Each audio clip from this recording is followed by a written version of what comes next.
Hello and welcome to Hardway Learning, where we look stupid so you don't have to. Today we are working on the 2004 Honda S2000. We are installing AP Racing's big brake kit. These are the 330 millimeter brakes. 338. 300, don't forget the 8 millimeters. Every little millimeter counts. It is a floating, there's some floating terminology that you keep using about these. I forget what that is. Is it a floating rotor, floating head, floating disc, floating? Probably floating brake rotor, just so that it's not all one cast piece. This is aluminum. It's a little lighter weight. Now granted, I don't know if this overall is going to be lighter weight than the factory piece it's replacing, because it's also quite a bit bigger.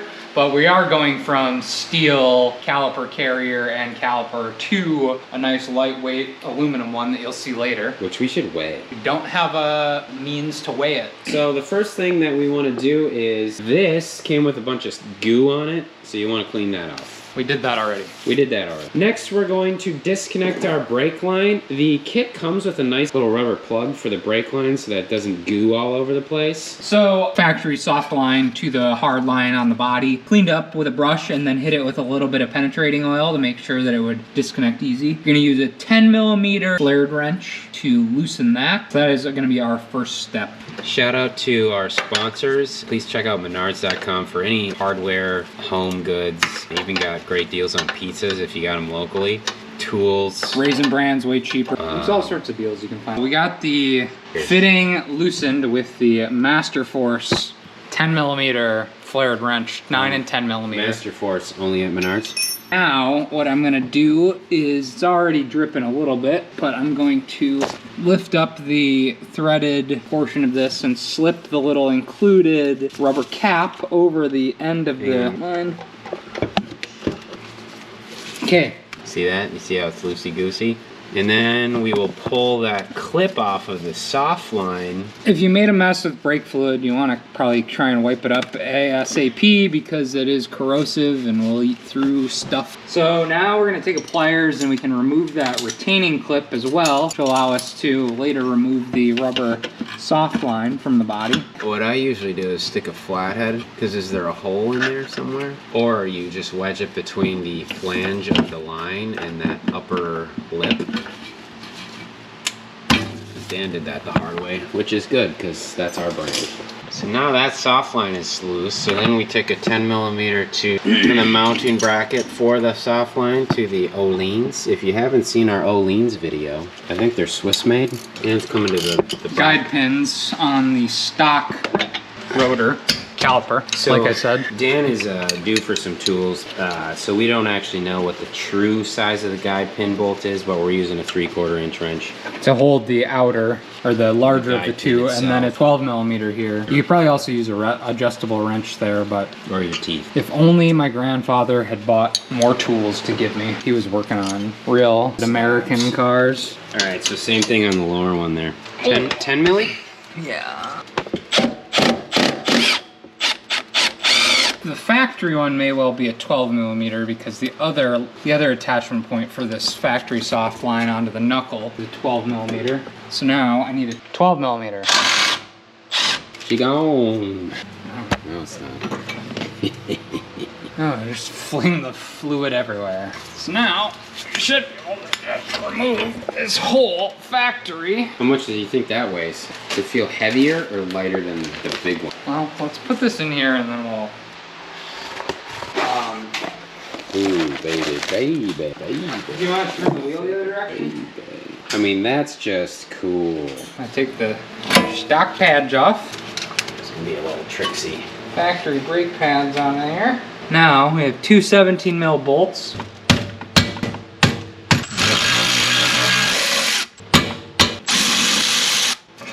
Okay, those are out of there.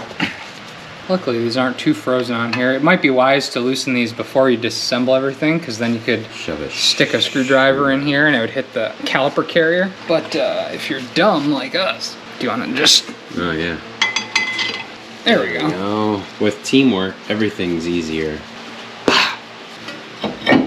Alright, that's off. We're gonna try and clean up the loose rust that's around here. If you really wanted to do it the right way, you'd really clean the heck out of it, but we'll probably just get the loose stuff off there. And then we're gonna trim back. Your options are either to remove this dust shield. When we were looking at it, I think that would require probably disassembling the knuckle and wheel bearing in order to get this off. Why are we removing the dust shield? The dust shield, according to Essex Racing / AP, prevents air from getting into the graded brake rotors. So they encourage you to remove or reduce the size of them. And we're gonna reduce the size of them with a side cutter.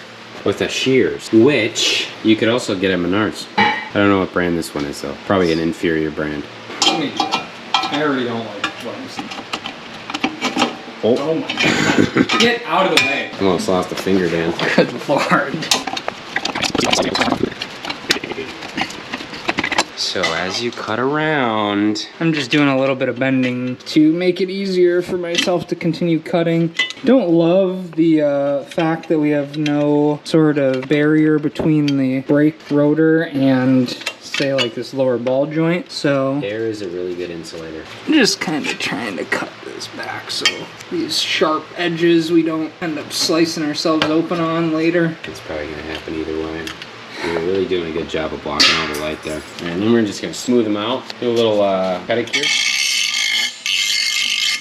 The wording instructions isn't that confusing, but I think we had a little bit of back and forth on what exactly you want to do. But this additional caliper bracket, get the spacing correct. So with the OEM bracket, it sits on this side. It sits like this.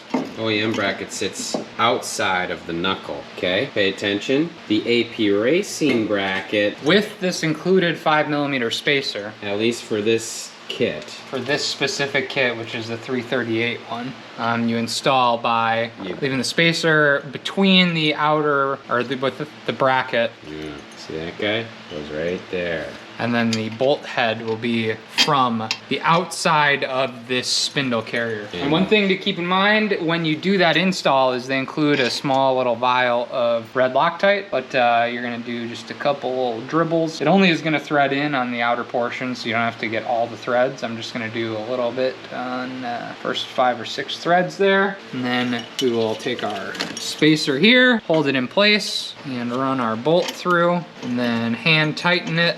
This is a 17 or a 19mm. It's a 19mm that's torqued to 70 foot-pounds. That Kyle says is torqued to 70 foot-pounds. So we will get our thread locker on there again, so we don't have to disassemble it like a knucklehead.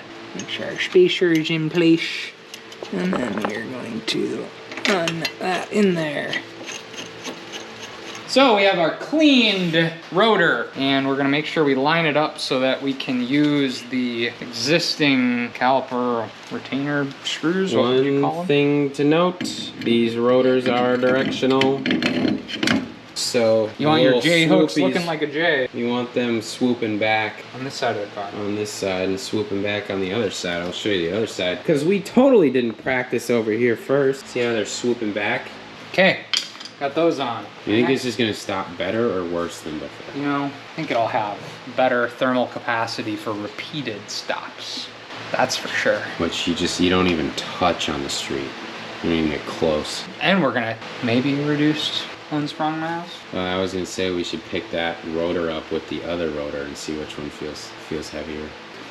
How does that feel compared to that one that's in your hand there? They feel about the same? I'd say they're close, but this one feels like it's a hair lighter. Really? Now, compare the diameter of those bad boys.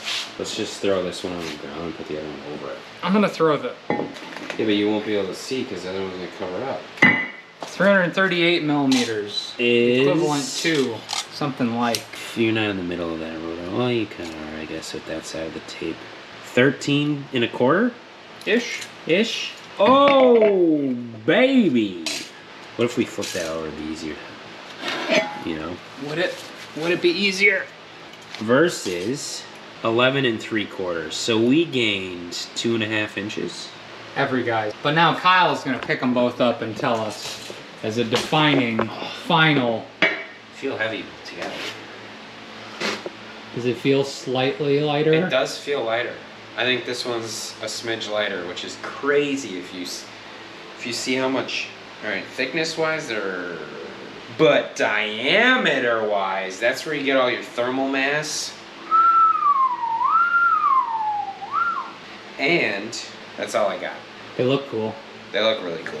Dan's gonna be able to stop real good without overheating his brakes when he goes to Menards to pick up more hardware. That's true. You got to be able to effectively stop so that you can stock up on cheap Raisin Bran and lots of Mott's pizzas here in Minnesota. Good deals on Raisin Bran and lots of matzo. And other things too, but those are the things that I just cross-price compared recently. Maybe you need new kitchen cabinets. Clearview with a K.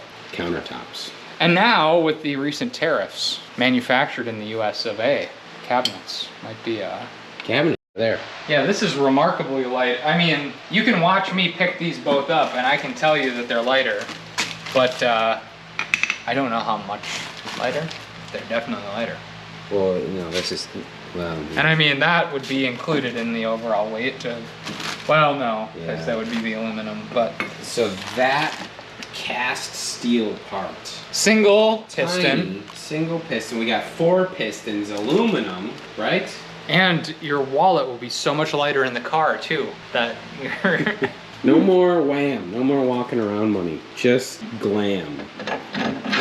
Woo! So you slide it on there. We already pulled the hardware off here, but you'll reinstall one of these little washers on the outside. These thick johns right there. Those are pre-threaded on previously. And then we got the nuts. Which you should have just enough brain power to figure out how to screw them on. Nuts go on, and those get torqued to, I think, 18 to 22 or something. Yeah, I think these are 14s. Or no, these were 40 foot-pounds. These are are 14 millimeter on the big brake package. So, even though the other brake package is also big, this is the big brake package. I'm just gonna get them close to tight here, and then 14 millimeter, 40 FTLBs. We're gonna remove the pad retention bolt with the 6 millimeter hex, which I'll just call the 5. Other advantages of this brake kit is that you can hot swap pads without removing the caliper at all. It's just this 6 millimeter hex, and you got pads in and out. You're like, hey, these pads are too cold for this track. We're gonna go to a slightly, because there's a really huge sweeper that's heating up my brakes too much. And you just go shoink, shoink, and then you try not to cross thread your 6 millimeter bolt back into there. And just like that, you have pads installed, like alakazam, shwala shashum. Excuse me? Gesundheit. And that is 10 foot-pounds. Which is equivalent to 120 inch-pounds. Inch lbs. Beautiful. Now we can do something else. Oh, we gotta do the lines. So next we have our Spiegler stainless steel lines. I readjusted the little clippies here to best situate everything. So I'm gonna reuse the factory hardware, and we're just gonna, I adjusted the length of, or where this was relative on the line to kind of get it so that when we bend here, the banjo bolt will line up with where it's oriented on the caliper, which is right about there, maybe a hair more. So feeling pretty good about that. So first things first is we will take a factory 12 millimeter bolt on the factory knuckle here, and we're just gonna thread that guy back in, which with all the hands that are in this fender well becomes kind of a pain, but let's see if we can do it. That's in there, so I'm gonna set up myself with the 12 mil here now and just zip around the rest of the way.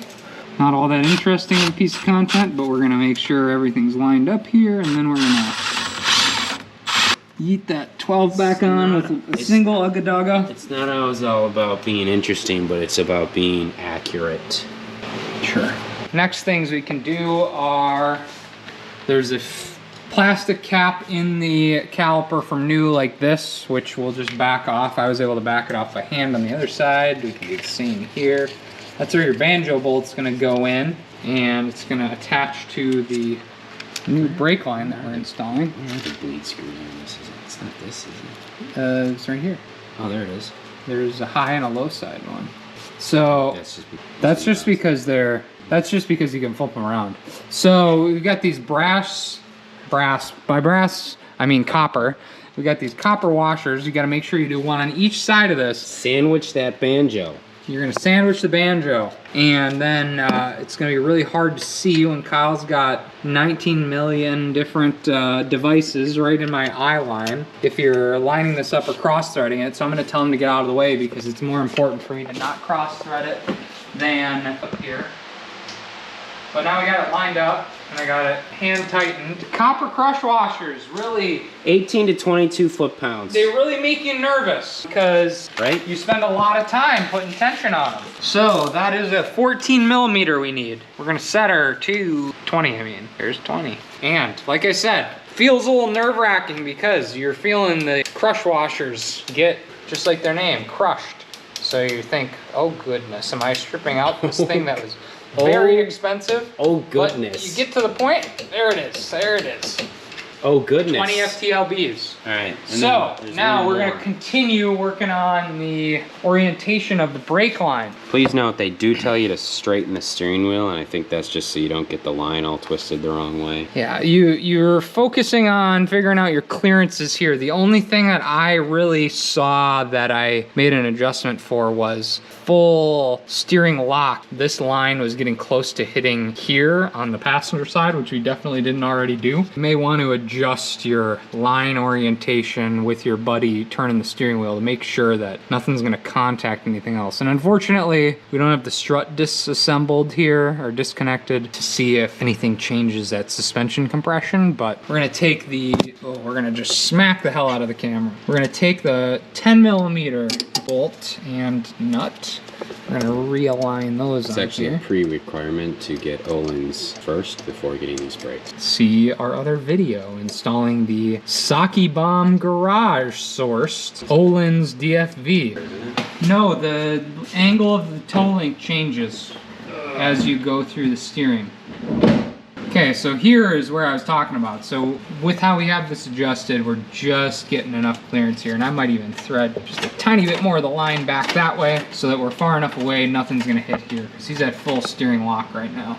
Have here. All right, in terms of wrenches that we need to have here, we have our 10 millimeter flared fitting line or wrench. And then, because I don't have the proper size metric one, we're gonna use this 11/16 to hold the brake line in place because that has a hex on it as well. The factory line, I believe, keys into this tab on the chassis, but the Spiegler line does not have the same thing milled out. Pull the cap off. We're gonna really try and do this quick, and then we're not gonna end up doing it quick, and we're gonna make a mess. Oh yeah, because this side just dumps straight from the reservoir. And this line is less flexible because attached much closer. So we're gonna get it in there. And actually, It maybe isn't bad at all. this one went way smoother than the other side that we definitely didn't already do. The problem is this is pretty tough to get finger tight. Maybe if I would have done a better job cleaning the threads off, it might also just be like a little bit of pressure one way or the other, getting it wiggled correctly. Actually, it's going pretty well. Essex says that the depth of that line is not going to result in you seeing all the threads disappear. So don't be alarmed when you maybe, once we clean this off, see a thread or two still left there. Which if you've ever done any brakes, I feel like they never bury the threads on these type of fittings. So we just want to get it kind of snug. You don't want to overdo it. I'm going to get one more. I feel like that's pretty good. I'm going to hit her with some brake cleaner just to get everything kind of back to square one here. Make sure we don't see any visible leaks. Then we're going to take the factory clip that retains the hard, or the now stainless steel line. We're going to jam it back in there. Goes this way. What am I going to use to try and jam that back in there? Try and whack it with a wrench or something. I did this before. There we go. It's your new brake line there installed. Your stainless steel guy. Get a nice shot of that peeling that